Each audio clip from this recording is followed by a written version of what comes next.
The Ottawa Senators started out day 2 of the NHL draft by making a splash. General Manager Pierre Dorion, who's been aggressive in his pursuit of a goaltender during this long offseason, finally got his man when the Senators acquired Matt Murray from the Pittsburgh Penguins in exchange for a second-round pick and prospect Jonathan Gruden. The Senators were thrilled to get Murray, who won 2 Stanley Cups in Pittsburgh, into the fold.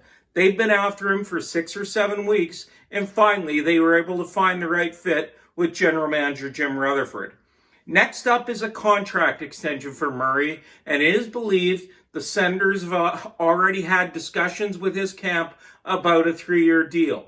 If that doesn't get done, then Murray could go to arbitration and become an unrestricted free agent next year. But the Senators brought Murray in because they want him to solidify their goaltending and help the young prospects out as they move forward in this rebuild. And they feel like he's got the resume to get the job done. I wouldn't be surprised to see him settle on a 3-year deal in excess of $6 million a year, but we'll have to see where these discussions go. As far as the draft goes, the Senators picked up some more prospects on day 2, moved some of their picks, and look forward to what might happen when training camp opens in January. All the excitement will be around first-round pick Tim Stützle and, of course, Jake Sanderson taken at number 5. For Post Media in Ottawa, I'm Bruce GARRIOCH.